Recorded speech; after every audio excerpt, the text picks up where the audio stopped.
5 de diciembre de 1953. Hospital Cedros del Líbano, Los Ángeles, California. Son las 4:22 de la madrugada cuando una enfermera de turno cruza el pasillo del segundo piso con una jeringa preparada en la mano y un expediente médico bajo el brazo. La luz del invierno californiano apenas entra por los ventanales. Los demás pacientes de la planta descansan después de las dosis nocturnas. No hay periodistas todavía esperando en la calle. No hay multitudes en las afueras del hospital. No hay todavía las cámaras de televisión mexicanas que dentro de unas horas se agolparían en los aeropuertos para esperar el cuerpo del cantante más amado de su generación. Solo silencio.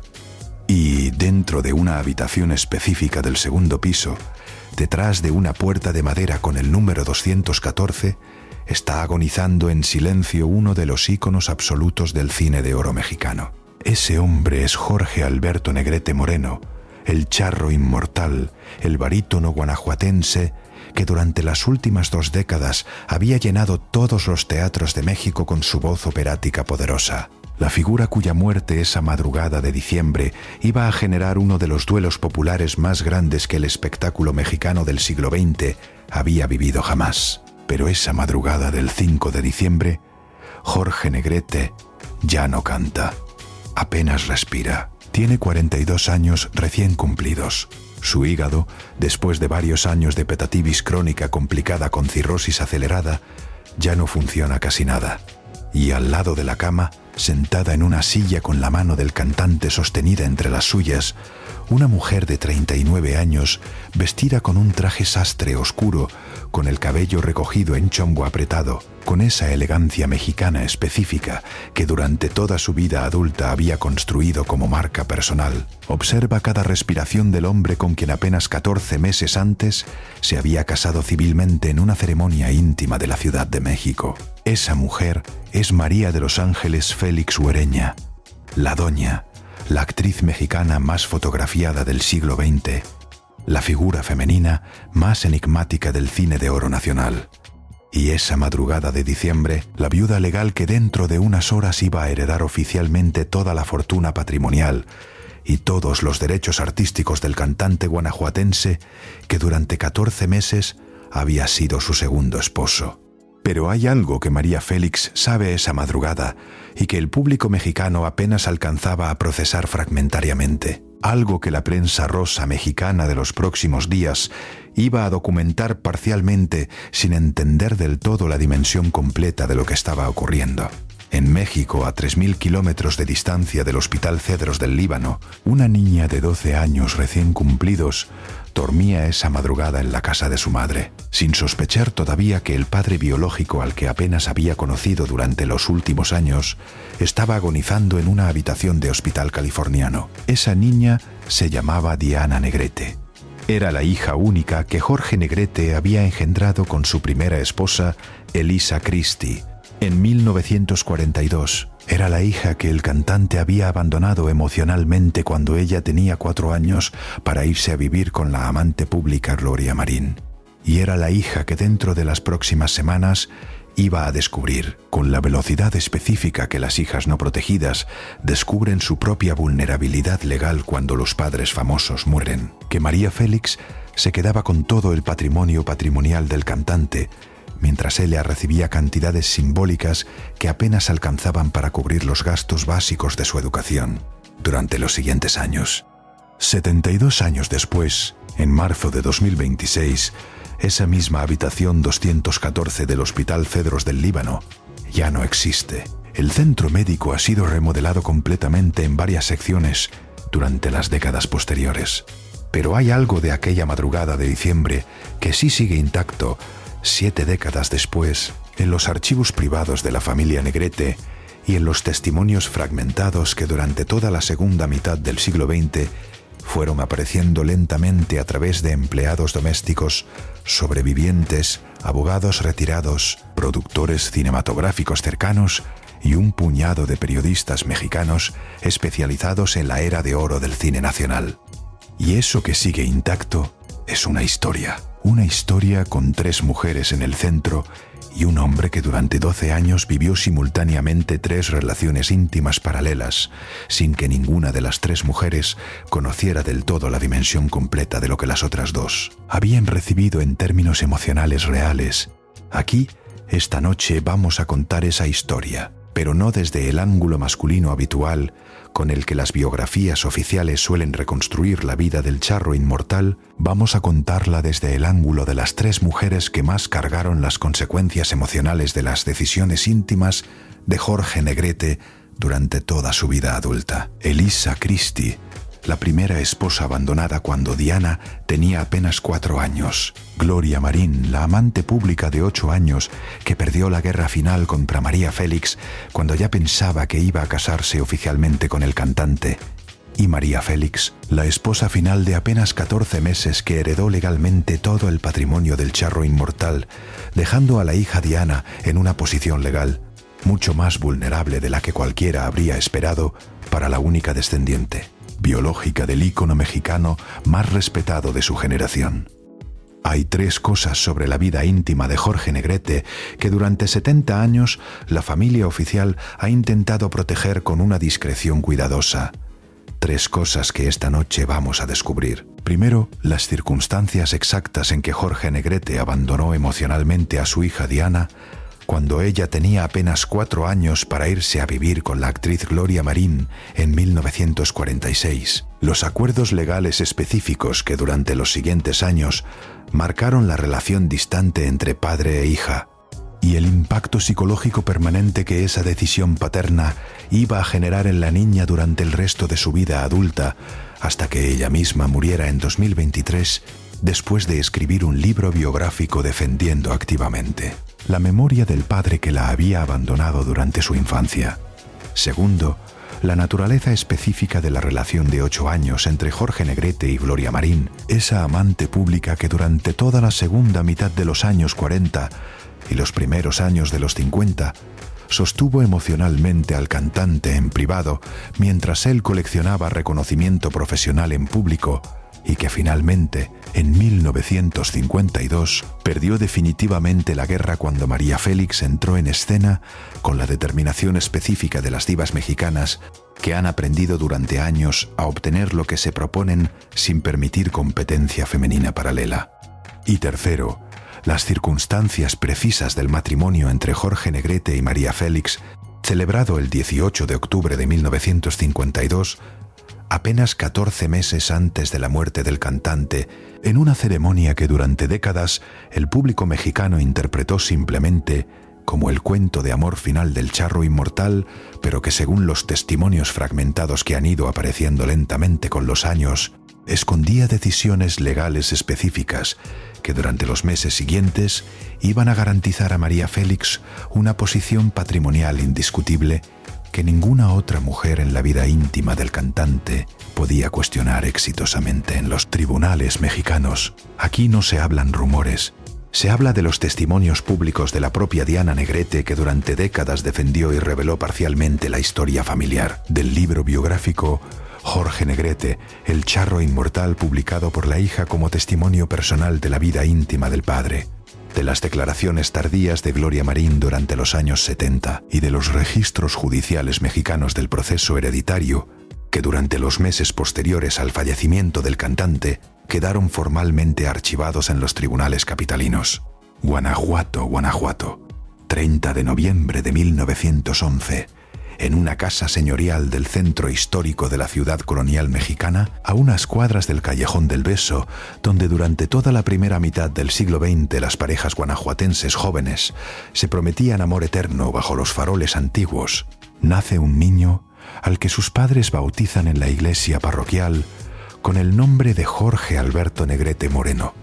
Los Negrete Moreno son una familia respetable de la clase media guanajuatense de principios del siglo XX. El padre, David Negrete Fernández, es militar profesional de carrera, oficial del ejército mexicano con rango específico en la institución castrense nacional. La madre, Emilia Moreno Anaya, es ama de casa profundamente católica con la formación tradicional de las mujeres guanajuatenses de provincia de su generación. La casa familiar tiene piano vertical, biblioteca con libros en 3 idiomas, alfombras importadas de Europa y un patio interior con cerezos donde la familia se reúne durante los domingos largos del Bajío mexicano. Es una infancia privilegiada, es una infancia disciplinada, es una infancia que parece destinada a continuar dentro de los códigos rígidos de la educación militar católica que durante toda la primera mitad del siglo XX definió a las familias acomodadas guanajuatenses como la suya.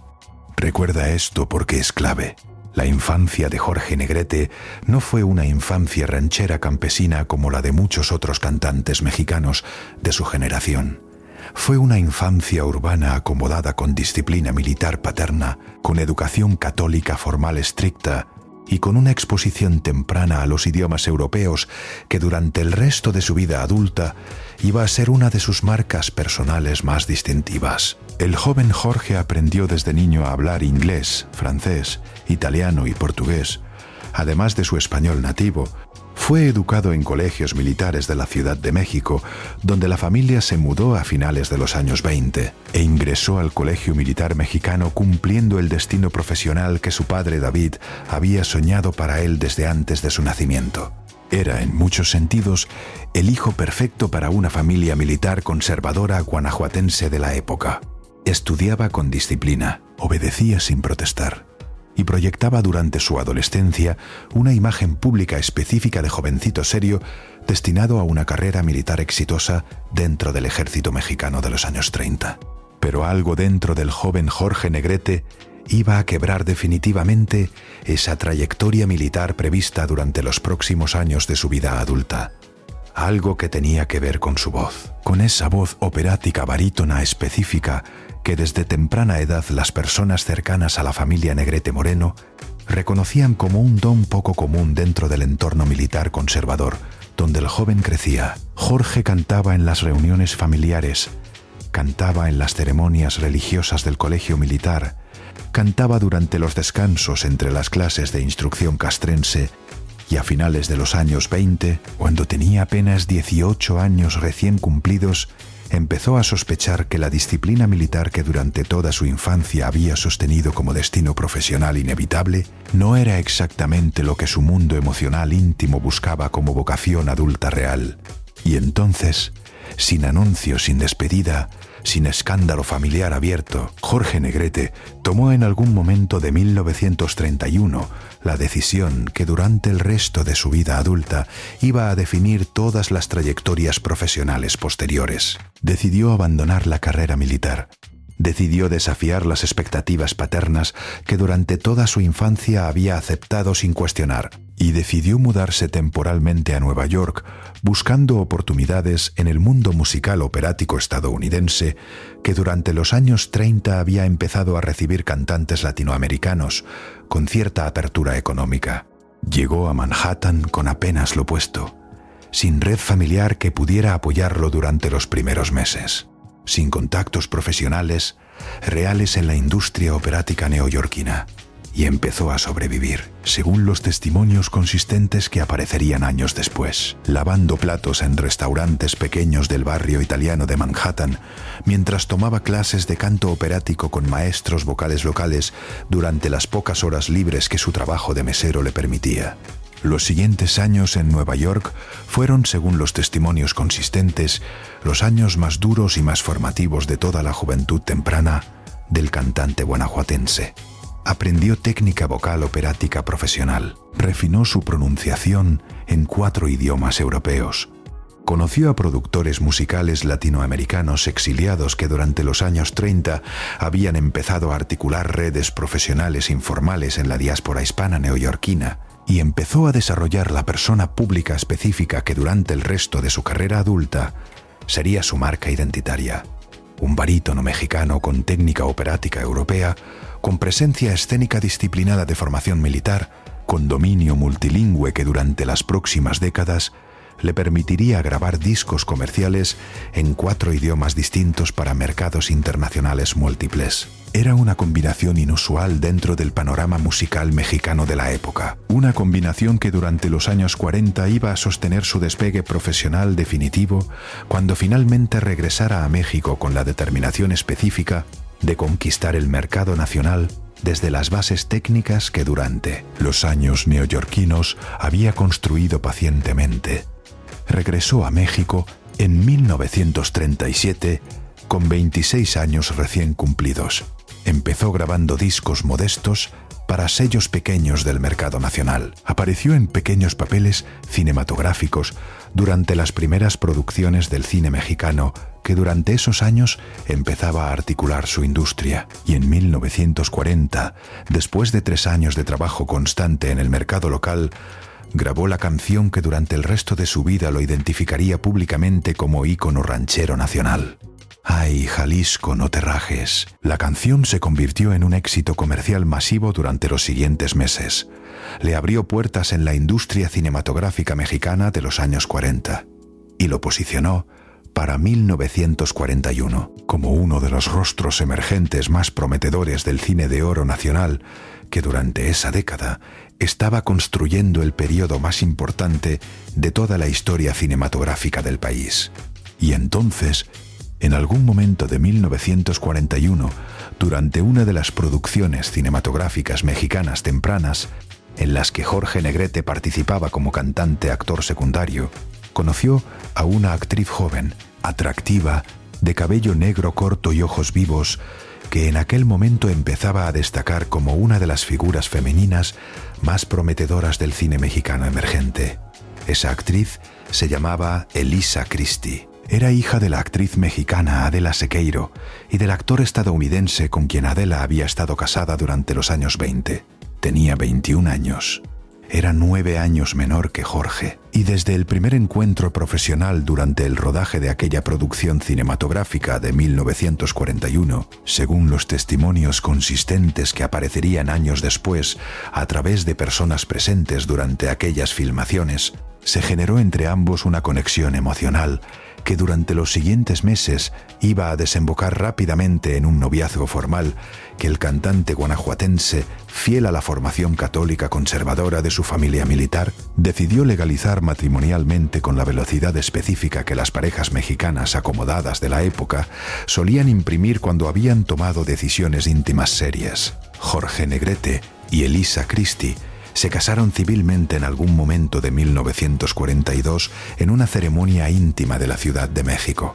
Jorge tenía 30 años recién cumplidos. Elisa tenía 22 años, y los dos firmaron un acta matrimonial bajo el régimen de sociedad conyugal según las leyes mexicanas, vigentes en aquella época, sin saber todavía que ese papel iba a contener durante los siguientes 6 años una de las historias matrimoniales más rápidas y más dolorosas de toda la primera generación del cine de oro mexicano. Los primeros meses del matrimonio fueron, en apariencia, exactamente lo que las revistas mexicanas de la época prometían sobre las parejas artísticas emergentes.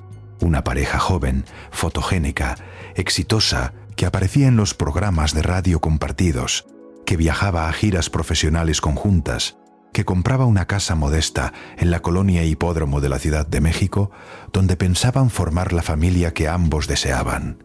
Y la familia llegó pronto.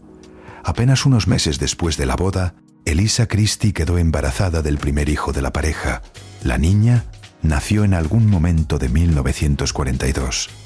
La llamaron Diana Eunice Negrete Christie, una niña que durante los siguientes años iba a crecer como la hija única reconocida legalmente del cantante guanajuatense, una niña que durante toda su vida adulta cargaría las consecuencias específicas de las decisiones íntimas que su padre tomaría durante los próximos 4 años de matrimonio formal con su madre, y una niña que décadas después, ya como mujer adulta, escribiría un libro biográfico defendiendo activamente la memoria del padre que durante su infancia temprana la había abandonado emocionalmente para irse a vivir con otra mujer. En ese mismo año, mientras la industria cinematográfica mexicana se transformaba con la llegada de los grandes productores nacionales que durante la década de los 40 construyeron el periodo más importante del cine de oro nacional, Jorge Negrete vivía paralelamente al matrimonio con Elisa Christie un ascenso profesional acelerado que durante los siguientes años iba a posicionarlo como una de las figuras masculinas más buscadas del cine y la radio mexicanas. Sus discos vendían cada vez mejor. Sus películas se proyectaban en cines de todo el país. Su voz operática barítona, con esa técnica vocal europea que durante los años neoyorquinos había perfeccionado, se convertía en marca distintiva del cine ranchero mexicano de la época. Y durante esos años de despegue profesional acelerado, según los testimonios consistentes que aparecerían años después, el cantante empezó a desarrollar una rutina específica que durante el resto de su vida adulta iba a definir todas las decisiones íntimas que tomaría con las mujeres que se acercaron a él. La rutina de coincidir profesionalmente con actrices del cine mexicano emergente. La rutina de desarrollar conexiones emocionales rápidas con ellas durante las filmaciones compartidas y la rutina de no permitir que el matrimonio formal con Elisa interfiriera con las dimensiones íntimas paralelas que esas conexiones emocionales empezaron a generar durante los próximos años. Y entonces, en algún momento de 1944, durante el rodaje de una de las producciones cinematográficas mexicanas en las que Jorge Negrete participaba como protagonista masculino central, conoció a una actriz joven, atractiva de cabello negro largo, con ojos profundos y voz suave, que en aquel momento empezaba a destacar como una de las figuras femeninas más prometedoras del cine de oro mexicano de la segunda mitad de los años 40. Esa actriz se llamaba Gloria Marín. Tenía 21 años. Era originaria de la Ciudad de México. Y desde el primer encuentro profesional durante el rodaje compartido, según los testimonios consistentes que aparecerían años después, a través de personas presentes durante aquellas filmaciones, se generó entre ambos una conexión emocional intensa que durante los siguientes meses iba a transformarse rápidamente en una relación íntima paralela al matrimonio formal de Jorge con Elisa Christie. Recuerda esto porque es clave. La relación entre Jorge Negrete y Gloria Marín entre 1944 y 1946 fue, según los testimonios fragmentados que aparecerían años después, a través de personas cercanas al círculo profesional del cantante, una relación que durante los primeros meses ambos intentaron mantener discretamente para proteger la imagen pública del matrimonio formal con Elisa. Pero las dimensiones de la conexión emocional entre Jorge y Gloria fueron creciendo con la velocidad específica que las relaciones íntimas verdaderas crecen cuando ambas personas reconocen, sin necesidad de verbalizarlo, que han encontrado algo distinto a lo que tenían anteriormente. Los rumores empezaron a circular en el ambiente artístico capitalino durante 1945. Las fotografías comprometedoras empezaron a aparecer en revistas de espectáculos durante el mismo año. Y Elisa Christie, fiel a la dignidad muda específica que las esposas mexicanas de su generación habían aprendido a sostener durante las décadas anteriores, empezó a procesar en silencio la realidad de que su matrimonio de apenas 3 años estaba siendo desplazado por una relación paralela que el propio Jorge ni siquiera estaba intentando disimular del todo.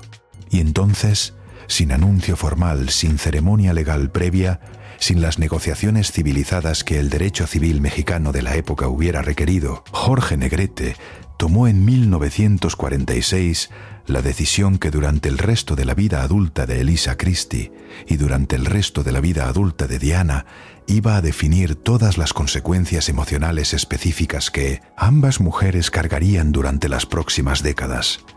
Salió de la casa de la colonia Hipódromo, donde durante 4 años había vivido con Elisa y con la pequeña Diana, se mudó a una nueva residencia con Gloria Marín y dejó a Elisa con la niña de 4 años en una situación legal específica que durante los siguientes años iba a requerir gestiones jurídicas complicadas para clarificar formalmente el divorcio que el cantante tampoco quiso tramitar. Inmediatamente con la urgencia que la separación física habría sugerido, Diana Eunice Negrete Christie tenía 4 años cuando su padre biológico se fue de la casa familiar.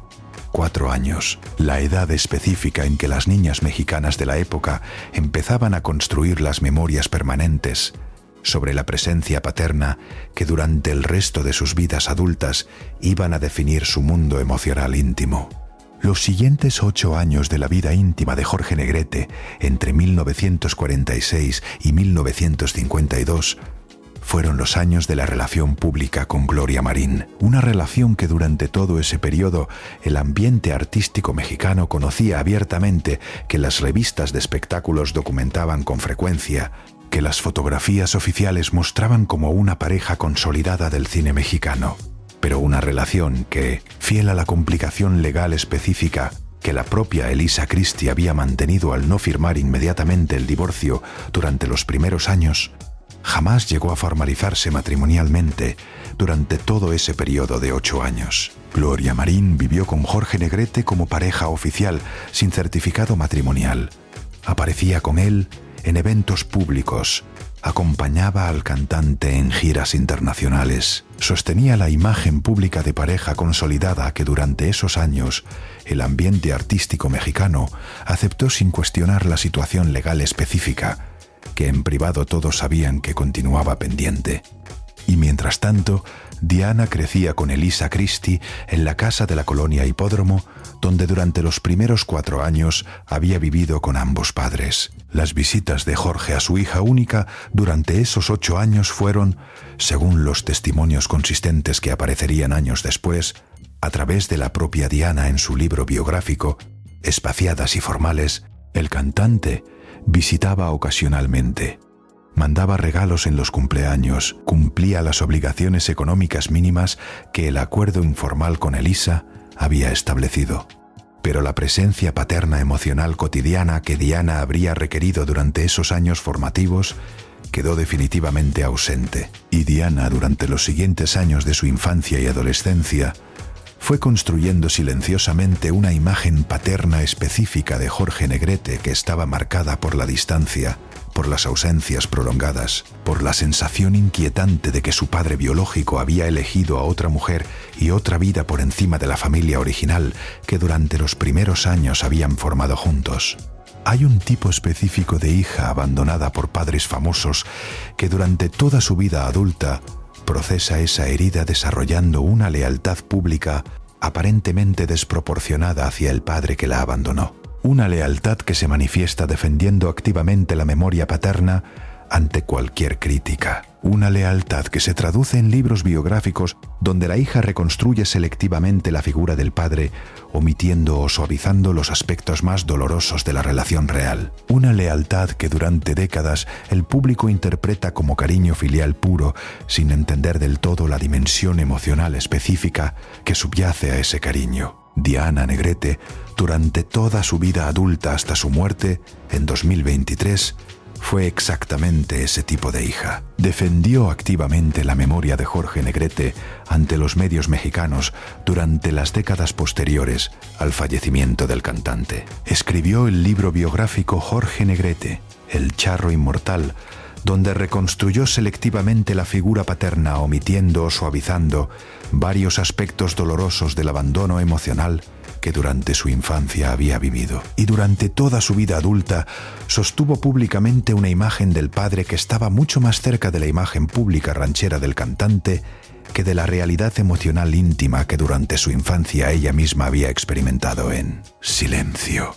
Y entonces, en algún momento de 1952, ocurrió el encuentro que iba a destruir definitivamente la relación de 8 años entre Jorge Negrete y Gloria Marín. Jorge conoció a una actriz mexicana que ya era para entonces una de las figuras femeninas más reconocidas del cine de oro nacional.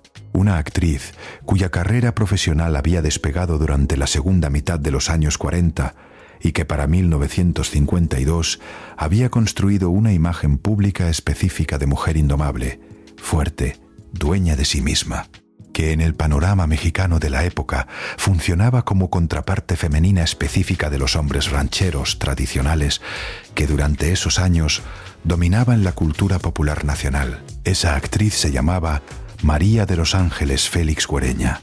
Tenía 38 años. Era originaria de Álamos, Sonora, y desde el primer encuentro profesional, durante una de las producciones cinematográficas mexicanas en las que ambos coincidieron, según los testimonios consistentes que aparecerían años después a través de personas presentes durante aquellas filmaciones, mostró por Jorge Negrete una atención específica que durante los siguientes meses iba a transformarse rápidamente en algo más complicado que la simple cordialidad profesional. María Félix, según los testimonios fragmentados que han ido apareciendo lentamente con los años, no era una mujer que se conformara con relaciones íntimas paralelas a las que otros hombres mantenían oficialmente con otras parejas anteriores. La doña tenía un código personal específico que durante toda su vida adulta había sostenido con la determinación característica de las divas mexicanas que han aprendido durante años a obtener lo que se proponen sin permitir competencia. Femenina paralela. María Félix quería ser la esposa oficial. María Félix quería ser la única figura femenina pública asociada con Jorge Negrete. Y María Félix tenía además las herramientas profesionales y sociales específicas para presionar al cantante a que tomara las decisiones íntimas que durante 8 años con Gloria Marín había logrado evadir.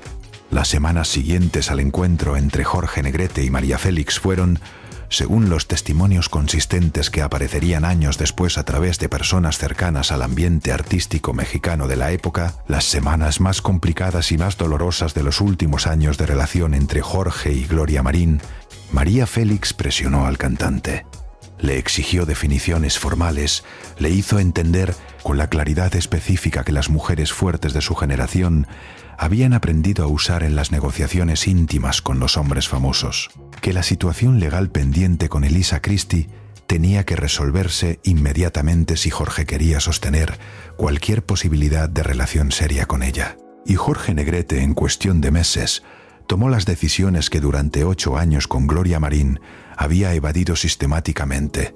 Tramitó el divorcio formal con Elisa Christie. Cerró definitivamente la relación con Gloria Marín en una ruptura pública que durante meses la prensa rosa mexicana documentó con detalles fragmentados, y aceptó las condiciones específicas que María Félix le había planteado para formalizar matrimonialmente la nueva relación que durante esas semanas de 1952 había construido vertiginosamente con la actriz sonorense. Hay un tipo específico de boda que ocurre cuando los hombres famosos del siglo XX hispanoamericano aceptan formalizar matrimonialmente relaciones con mujeres más poderosas que ellos en términos de imagen pública. Una boda que durante los meses previos genera presiones específicas de tiempo. Una boda que se celebra con discreción pero con la formalidad legal completa que protege jurídicamente a la parte más fuerte de la pareja. Y una boda que durante los meses siguientes consolida posiciones patrimoniales específicas que durante las décadas posteriores el público apenas alcanza a procesar fragmentariamente. Jorge Negrete y María Félix se casaron civilmente el 18 de octubre de 1952 en una ceremonia íntima de la Ciudad de México. La boda fue documentada por la prensa mexicana con la atención específica que las uniones entre figuras del cine de oro de su nivel solían generar durante los años 50. Los testigos que firmaron el acta matrimonial fueron figuras reconocidas del ambiente artístico capitalino, y los acuerdos legales específicos que estructuraron el régimen patrimonial del matrimonio, según los testimonios fragmentados que aparecerían años después, a través de los abogados que manejaron los temas hereditarios posteriores, fueron diseñados específicamente para proteger los intereses patrimoniales de María Félix en caso de cualquier eventualidad futura. Y la eventualidad futura, sin que ninguno de los dos protagonistas pudiera anticiparla con precisión en aquel momento, estaba más cerca de lo que el cantante guanajuatense imaginaba. Jorge Negrete, durante los meses previos al matrimonio con María Félix, había estado experimentando síntomas físicos específicos que durante ese año había tratado de minimizar con la disciplina militar específica que durante toda su vida adulta había aplicado a las cuestiones de salud personal. Cansancio crónico, episodios de ictericia ocasional que durante las giras profesionales había tratado con medicamentos modestos, dolores abdominales que durante las semanas previas a la boda con María Félix se habían agravado con la velocidad específica que las cirrosis hepáticas avanzadas generan en los cuerpos cansados. Y los médicos privados que durante esos meses lo habían atendido en clínicas mexicanas habían empezado a sospechar que el cantante estaba enfrentando una enfermedad hepática crónica que durante los próximos años iba a requerir tratamientos médicos serios que la disciplina personal del propio Jorge se resistía a aceptar con la urgencia que la situación médica real exigía. Porque el error más grande no fue casarse con María Félix en octubre de 1952 sin haber resuelto adecuadamente las consecuencias emocionales del abandono que durante 6 años había sostenido con Elisa Christie y con la pequeña Diana. El error más grande fue creer que el cuerpo podía sostener indefinidamente los ritmos profesionales acelerados que durante una década entera había mantenido sin permitirse jamás los descansos médicos que la salud hepática crónica habría requerido. Jorge Negrete se casó con María Félix con un diagnóstico hepático sospechoso que durante los siguientes 14 meses iba a deteriorarse aceleradamente. Y durante esos 14 meses, finales de matrimonio formal con la doña, según los testimonios consistentes que aparecerían años después a través de personas cercanas al círculo íntimo de la pareja, el cantante experimentó un deterioro físico progresivo que ningún tratamiento médico mexicano de la época lograba estabilizar adecuadamente. La respuesta es simple y brutal. Para octubre de 1953, exactamente un año después de la boda con María Félix, los médicos mexicanos que durante ese año habían tratado a Jorge Negrete recomendaron urgentemente que el cantante viajara a Los Ángeles para someterse a tratamientos hepáticos especializados que la medicina estadounidense de la época podía ofrecer con mayor sofisticación técnica que las instituciones médicas mexicanas. María Félix, fiel a la determinación específica que durante toda su vida adulta había caracterizado todas sus decisiones íntimas, organizó inmediatamente el viaje a Los Ángeles. Acompañó al cantante durante las primeras semanas de tratamiento en el Hospital Cedros del Líbano. Y durante los siguientes 2 meses, hasta la madrugada del 5 de diciembre de 1953, sostuvo emocionalmente al esposo mientras los médicos estadounidenses intentaban revertir un deterioro hepático que para esa altura del proceso ya era jurídicamente irreversible. Las semanas posteriores a la muerte de Jorge Negrete la madrugada del 5 de diciembre de 1953 fueron, según los testimonios consistentes que aparecerían años después a través de personas cercanas al círculo profesional del cantante, las semanas más confusas que el ambiente artístico mexicano había vivido en mucho tiempo. La noticia se difundió por todo México con la velocidad específica que las grandes tragedias culturales generan en países donde una figura artística concentra cariño popular masivo. Los periódicos mexicanos sacaron ediciones especiales durante los siguientes 3 días.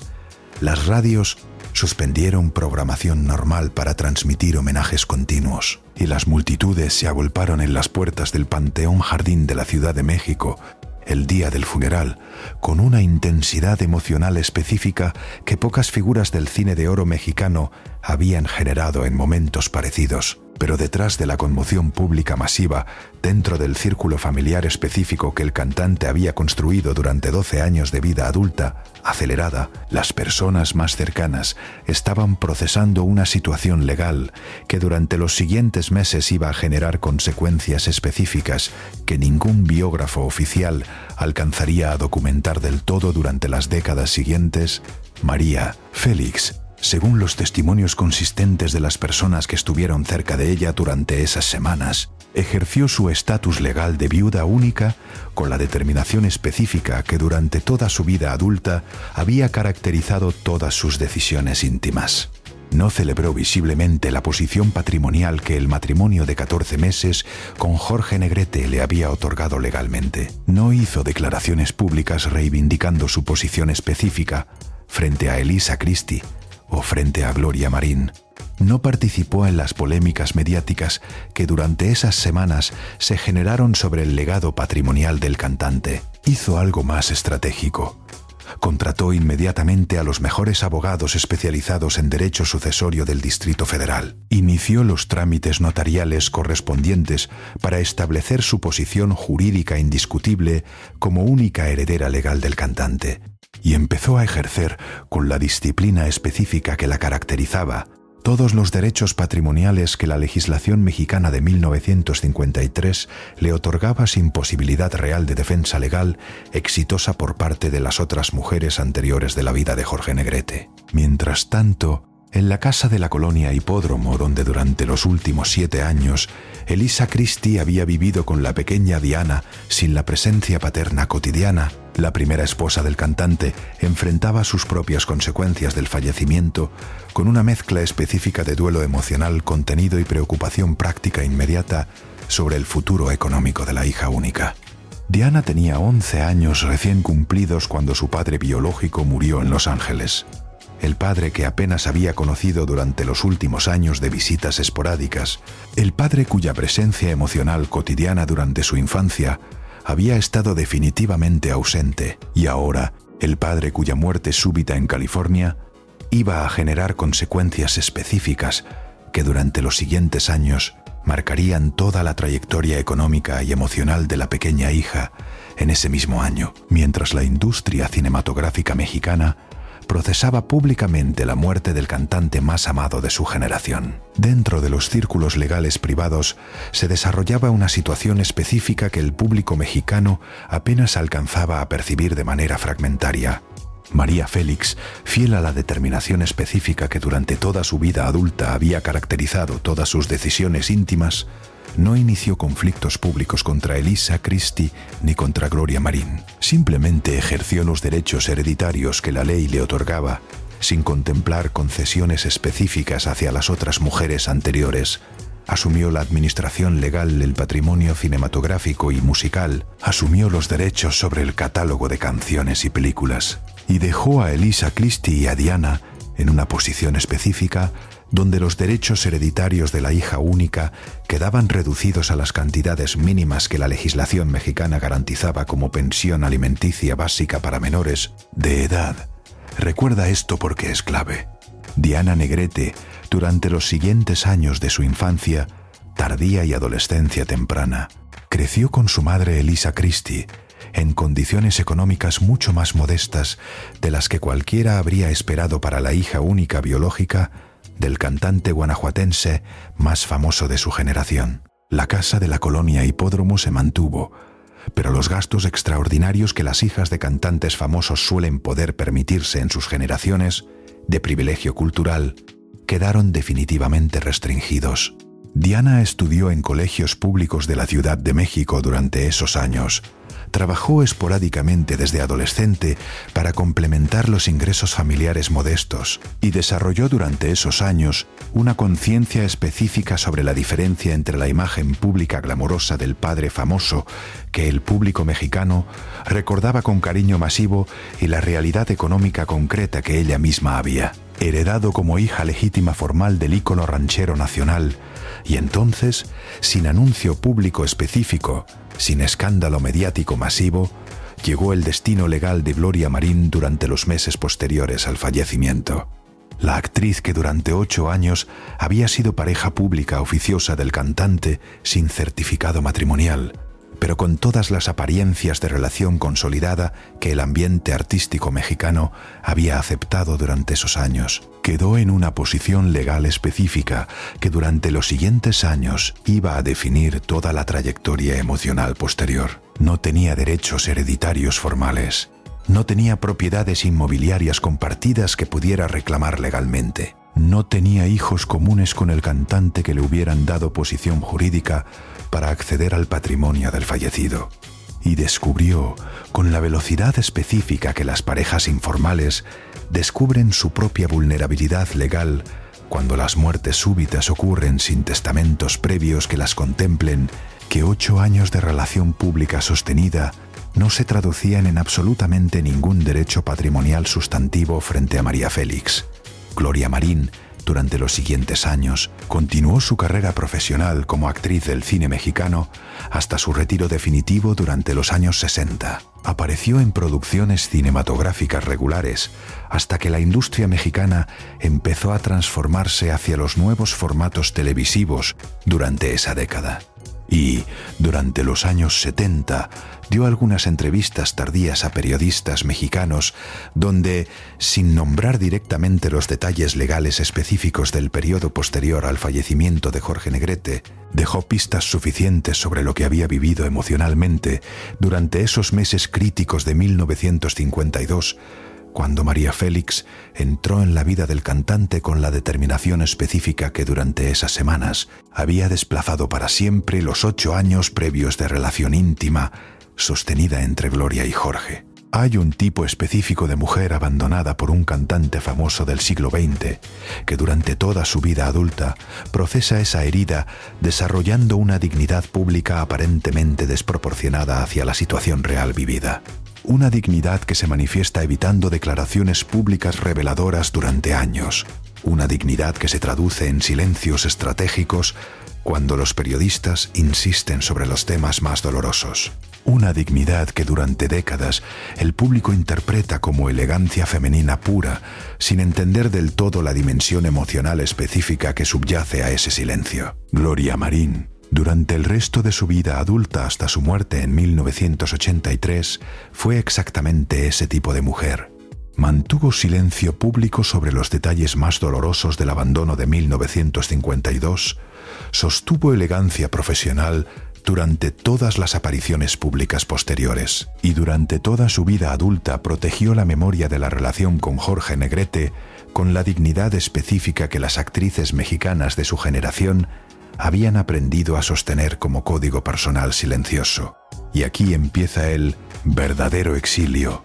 No el exilio físico de Jorge Negrete, que ya estaba enterrado en el Panteón Jardín desde diciembre de 1953. No el exilio profesional de María Félix, que durante las siguientes décadas continuó construyendo su carrera artística con éxito masivo. Aquí empieza el exilio íntimo más doloroso de toda esta historia. El exilio entre las 3 mujeres que sobrevivieron al cantante y entre la hija única Diana que ninguna de las 3 podía abrazar emocionalmente como parte de una familia completa porque las divisiones legales específicas que el matrimonio relámpago con María Félix había establecido durante los 14 meses previos al fallecimiento habían creado fronteras emocionales que durante décadas iban a impedir cualquier reconciliación familiar real entre los descendientes del charro inmortal. María Félix vivió 49 años más después de la muerte de Jorge Negrete. Murió en abril de 2002 con la dignidad pública específica que durante toda su vida adulta había caracterizado todas sus apariciones públicas. Nunca dio entrevistas reveladoras sobre los detalles íntimos específicos del matrimonio relámpago con el cantante guanajuatense. Nunca confirmó públicamente las decisiones legales que durante los meses posteriores al fallecimiento había ejecutado para consolidar su posición patrimonial indiscutible. Nunca habló sobre Elisa Christie ni sobre Gloria Marín en términos despectivos durante el resto de su vida adulta. Solo administró durante las primeras décadas el patrimonio del cantante y eventualmente lo transfirió a otros administradores legales cuando ella misma empezó a envejecer durante los años 80 y 90. Elisa Christie, por su parte, continuó actuando esporádicamente durante las décadas siguientes en producciones cinematográficas y televisivas mexicanas. Crió a Diana durante esos años con la dignidad específica que las primeras esposas abandonadas mexicanas habían aprendido a sostener como código personal silencioso. Y según los testimonios fragmentados que han ido apareciendo lentamente con los años, mantuvo durante toda su vida adulta un silencio específico sobre los detalles más dolorosos del abandono de 1946 y sobre las consecuencias hereditarias de 1953 que durante años habían marcado la economía familiar de su hija única. Diana Negrete finalmente tomó un camino distinto durante toda su vida adulta. En lugar de mantener el silencio digno que su madre, Elisa, había sostenido, decidió canalizar las heridas emocionales de su infancia hacia la defensa pública activa de la memoria paterna. Estudió, se casó, tuvo sus propios hijos, construyó una carrera profesional propia y durante las décadas posteriores fue convirtiéndose progresivamente en una de las voces públicas más activas en la defensa del legado de Jorge Negrete. Escribió el libro biográfico Jorge Negrete, El charro inmortal durante los años posteriores, donde reconstruyó selectivamente la figura paterna con una mezcla específica de información histórica documentada y suavización selectiva de los aspectos más dolorosos del abandono que durante su infancia había vivido. Dio entrevistas tardías durante los años 2000, donde defendió activamente la memoria paterna ante las críticas mediáticas, y durante los últimos años de su vida adulta, antes de su muerte en 2023, se convirtió en una figura pública específica del nicho cultural ranchero mexicano, cuyo nombre durante esas últimas décadas estuvo permanentemente asociado con la defensa institucional del legado patrimonial del padre que durante su infancia la había abandonado emocionalmente para irse con Gloria Marín en 1946, porque el error más grande no fue casarse con María Félix en octubre de 1952, 14 meses antes de morir. El error más grande no fue dejar a Elisa Christie y a Diana en 1946 para irse a vivir con Gloria Marín. El error más grande no fue sostener durante 8 años una relación pública con Gloria Marín sin formalizarla matrimonialmente para evitar las complicaciones legales con la primera esposa, Elisa. El error más grande fue creer que las decisiones íntimas paralelas que durante 12 años había sostenido como cantante famoso del cine de oro mexicano podían organizarse legalmente con la velocidad específica que el deterioro hepático de los últimos meses requería para garantizar que la hija única Diana recibiera derechos hereditarios proporcionales a la posición patrimonial real del cantante. Jorge Negrete murió pensando que de alguna manera todo se iba a resolver, pero la situación no se resolvió. Y la hija Diana, junto con las 3 mujeres adultas que durante años habían cargado emocionalmente las consecuencias de las decisiones íntimas del cantante, terminó pagando durante décadas un costo específico que el ícono mexicano jamás alcanzó a procesar adecuadamente mientras estuvo vivo. Hoy, en 2026, 72 años después de la muerte del 5 de diciembre de 1953, el legado musical de Jorge Negrete sigue absolutamente intacto en la cultura popular hispanoamericana. Sus canciones siguen sonando todas las tardes en programas de radio especializados en música ranchera mexicana. Sus películas siguen proyectándose en festivales de cine de oro nacional durante los homenajes culturales que las instituciones mexicanas organizan periódicamente. Y su nombre sigue siendo, en el imaginario colectivo del público hispanoamericano, de más de 60 años, sinónimo absoluto del charro mexicano tradicional que el cine de oro nacional celebró durante las décadas centrales del siglo XX como ideal cultural masculino aspiracional. La respuesta es simple y brutal. El legado musical de Jorge Negrete no cambió con la difusión gradual de la información sobre las 3 mujeres y la hija única que durante años habían cargado las consecuencias específicas de las decisiones íntimas paralelas del cantante. Sus canciones siguen siendo las mismas canciones que durante 7 décadas han acompañado los amores y desamores del público hispano. Sus películas siguen conteniendo la misma frescura específica que el público popular hispanoamericano reconoció desde 1940. Lo que cambió fue otra cosa. Lo que cambió fue la comprensión específica sobre el costo familiar real que el cantante dejó sin organizar al morir abruptamente en Los Ángeles. Cuando Jorge Negrete cantaba en sus películas sobre el amor incondicional que un hombre ranchero mexicano podía ofrecerle a las mujeres que lo amaban, estaba viviendo en paralelo a las grabaciones decisiones íntimas específicas que durante 12 años había sostenido sin las herramientas legales necesarias para garantizar que ninguna de las 3 mujeres ni la hija única cargaran consecuencias específicas después de su eventual muerte. Las canciones eran proyección artística, la vida íntima era complicación legal acumulada. Hay una pregunta que merece hacerse antes de cerrar esta historia. Una pregunta que tiene que ver no solo con Jorge Negrete, sino con todas las figuras famosas hispanoamericanas que durante el siglo XX construyeron sus imperios profesionales mientras sostenían simultáneamente vidas familiares paralelas que durante años intentaron mantener funcionando sin organizar legalmente las consecuencias específicas que esas vidas iban a generar para sus descendientes. La pregunta es esta: ¿qué le habría costado a Jorge Negrete en cualquier momento entre 1946 y 1953, simplemente sentarse con Elisa Christie para negociar un divorcio civilizado que le hubiera permitido casarse legalmente con Gloria Marín durante esos 8 años de relación pública sostenida, reconocer formalmente la situación familiar con Diana y garantizar derechos hereditarios específicos para la hija única biológica del cantante, probablemente le habría costado un proceso de divorcio difícil con Elisa. Probablemente algunas concesiones patrimoniales significativas para la primera esposa. Probablemente algunas semanas de escándalo mediático sobre la separación oficial. Pero no le habría costado su carrera musical. No le habría costado su legado artístico. No le habría costado el amor de los millones de fans que durante las décadas posteriores probablemente lo habrían admirado más por hacerse responsable que por mantener una situación legal compleja que terminó cargando sobre los hombros de la hija única durante el resto de su vida. Jorge Negrete eligió la postergación específica.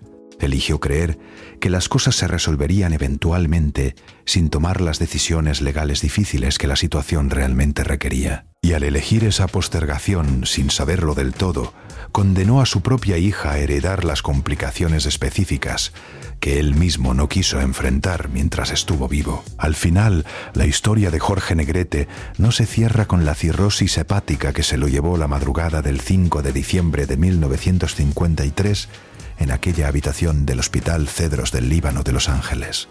No se cierra con los miles de discos que durante el siglo XX vendieron sus canciones rancheras por toda Latinoamérica. No se cierra con los homenajes nacionales que durante 7 décadas han mantenido vivo su nombre como ícono absoluto del cine de oro mexicano.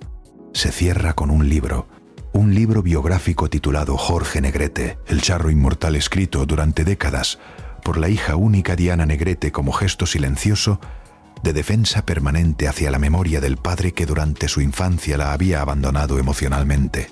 Un libro donde Diana reconstruyó selectivamente la figura paterna, omitiendo o suavizando los aspectos más dolorosos del abandono de 1946. Un libro donde la hija canalizó las heridas emocionales de su infancia hacia la construcción de una imagen pública del padre que estaba mucho más cerca de la imagen ranchera que el público mexicano recordaba con cariño masivo que de la realidad íntima específica que ella misma había experimentado durante sus años formativos. Ese libro, ese gesto biográfico que Diana sostuvo durante décadas hasta su muerte en 2023, fue el documento más importante del legado familiar tardío de Jorge Negrete.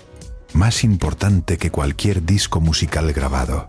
Más importante que cualquier película cinematográfica filmada, fue el documento donde la hija única biológica del cantante decidió escribir la versión de la historia que durante toda su vida adulta había necesitado contar para poder hacer las paces internas con la figura paterna que durante su infancia había estado emocionalmente ausente. Hay una pregunta final que esta historia obliga a hacerse a cualquier persona que la haya escuchado completa. ¿Cuántas hijas como Diana Negrete siguen escribiendo todavía hoy libros biográficos defensivos sobre padres famosos que durante sus infancias las abandonaron emocionalmente para irse con otras mujeres? ¿Cuántas Elisas Christie y cuántas Glorias Marín terminaron, después del fallecimiento abrupto de sus parejas famosas, en posiciones legales mucho más vulnerables de las que habían imaginado cuando esas parejas estaban vivas? Porque la historia de Jorge Negrete, de Elisa Christie, de Gloria Marín, de María Félix y de Diana es la historia de millones de familias hispanas que durante el siglo XX cargaron situaciones parecidas. Jorge Negrete fue, durante 7 décadas, el ícono absoluto del cine de oro ranchero mexicano. Y al final, después de todas las canciones, después de las películas, después de los homenajes que durante 7 décadas mantuvieron vivo su nombre, la decisión más importante que durante toda su vida no logró tomar fue la decisión legal específica de organizar adecuadamente las situaciones familiares paralelas que durante 12 años había construido. Una decisión que no tomó por postergación.